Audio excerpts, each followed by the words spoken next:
Hi, welcome to Rock and Metal Invasion. My name is Steve. Coming up on the show today, I am doing Rock and Metal Invasion Uncensored. Yeah, that's right. So I'm going to be talking about things that have been censored and showing you the uncensored versions of those particular things, whether it's a song or an album cover. So let's kick it off with an album cover. So this is Scorpions and Love Drive. So, I mean, this is probably for most people the cover that they have in their collection. But I do know that in the States, the album cover was censored. It's got like a picture of a scorpion on the front, but this was the original um, cover, album cover art. And of course, Scorpions are kind of known for having some slightly dodgy album cover art. It's not the only album cover art that has been changed when you look at their discography, but yeah, there we go. So that's one example though, and I'm only going to talk about and show things I have in my own collection that I have the uncensored version of, but there is a censored version. Next one, believe it or not, this is a bit of a surprise. Poison, open up and say ah. So interestingly enough, there's a version where the tongue is not displayed. There's like there's black lines up the top and bottom, so you don't see the tongue. Really I don't know what the big deal is. I mean, you can kind of, okay, I guess you could maybe wonder a little bit or think a little bit about the Scorpions one. And of course, we all know about Virgin Killer. I totally understand why that one got changed. But this one, I don't really see what the big deal is. Maybe in some ways it's more, almost can be a marketing ploy, oh, it's been censored, gets people a bit more interested. Perhaps, I don't know. I know it's a little bit too like, they have the parental advisory stickers on albums and to let you know that maybe there's some offensive content or some lyrics that maybe are not suitable, and often that would just make people want to buy it even more. But anyway, that's the uncensored version album cover art. But it's just really interesting that an album cover like that could potentially get censored. But then you have an album like this, great album, one of my favorite hard rock albums from the 80s. This is Rio and Sex Crimes. This is it. This is the album cover. There is no alternative version. So, in actual fact, there is no censored version. This is the album cover art. But again, though, it potentially could have caused them some problems. And I do wonder with bands, especially back in the day, putting out album covers like this, is that going to be problematic potentially for them?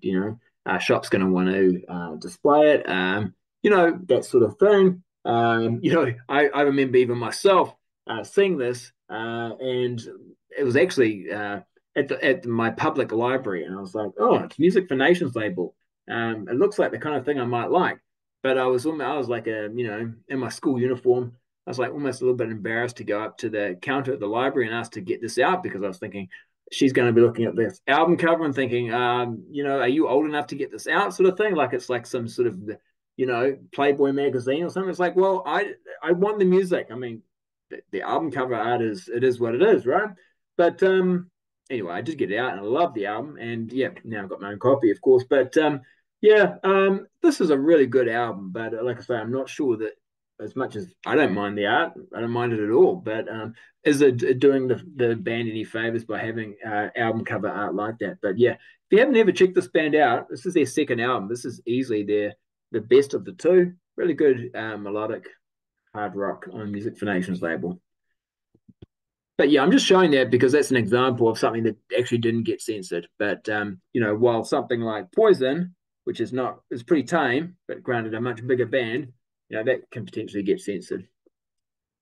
All right, now next one I want to talk about is not album cover art, but music videos. So, and this album is infamous really for having a couple of music videos where there's a censored and uncensored version. So, Rock You and especially Gimme Gimme Good Lovin'. So lots of in the music videos for Rock You and especially Gimme Gimme Good Loving, lots of themes of like topless models in their music videos. Good music videos. I highly recommend checking them out, and you can see them online on YouTube, and these uncensored versions are on there. But so that's why I'm mentioning that one. Now this one's an interesting one. Maybe censored is not quite the correct word. Maybe cut from the album. So the song I'm talking about is Wasp and Animal Fuck Like a Beast. So it was cut from the debut album. So here's the debut album. The self-titled debut album came out in 1984, I think, on EMI. Basically, EMI, I guess, going, oh, I don't know if we want to touch this. It's such a killer song too. Um, yeah, like this is the uncensored show. So I'm gonna say wasp animal fuck like a beast. I'm not gonna say if something something K like a beast because it's uncensored. I'm going to say fuck like a beast, and I'm also going to say this song is the shit. This is a great song, awesome song. So what ends up happening? Music for Nations release it. So this again, yeah, 1984, I think. Would have been the best song, I think, for me anyway. In my opinion, would have been the best song on the album if it had been on it. But there's still other great songs. But it's just interesting that it didn't make the album. They even ended up it became a big part of their live and concert. They would always pretty much play that song, one of their most well-known famous songs, and it's a good song. They even reissued it again on Music for Nations. This is in '88, but this is live. Animal Fuck Like a Beast. So yeah, and of course these days now it's probably wouldn't be such an issue, but back in the day it was a bit of a big deal. You didn't really get a lot of lyrics often would not have fuck or shit or whatever. And the lyrics these days, like there's nothing. It happens all the time, right? But not so much back in the 80s.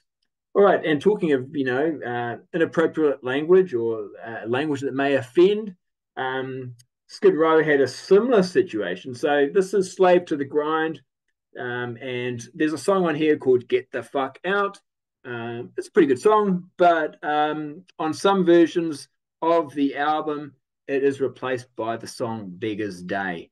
So it's almost like and this also sometimes happens, bands will have a clean version of their album. So, you might have the song Get the Fuck Out, but it would be the fuck will be bleeped out. Or will be even sometimes that they replace they might say get the hell out. So they change the lyrics. So um, I can't think of any examples in my collection, at least from the sort of 80s hard rock, heavy metal collection that I've got. But that did or does sometimes happen. But yeah, so this one's got Get the Fuck Out on it. But yeah, Beggar's Day, which I do have on a 12-inch single. So then they released that song. It says here previously unreleased, but it is on the other alternative version of Slave to the Grind. And the last one, the last one I'm going to talk about is Warrant and Cherry Pie. This is 1990 release, but what's interesting about this one is it's got a song on it. It's not actually on my vinyl copy, so I think maybe it's only on the CD issue, and then recent reissues I know that are on vinyl or on CD, it's on there. But there's a song called "Ode to Tipper Gore," and it's basically just them like saying lots of swear words and inappropriate language and things that Tipper Gore. Remember, this is back in the PMRC days.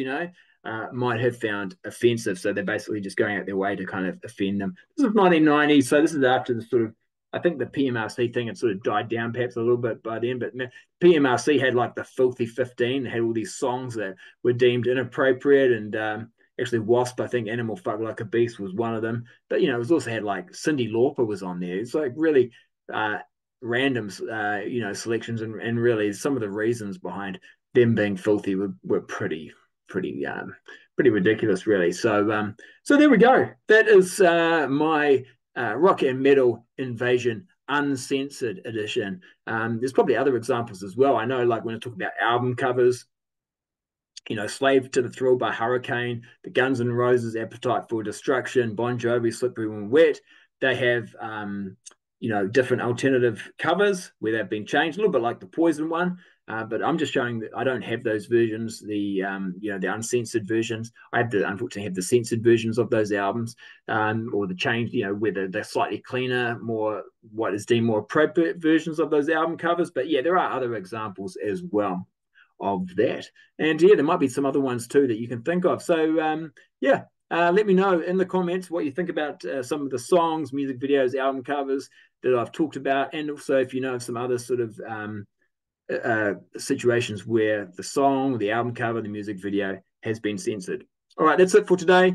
I'll be back later. All right, we'll catch you later. See ya. Bye.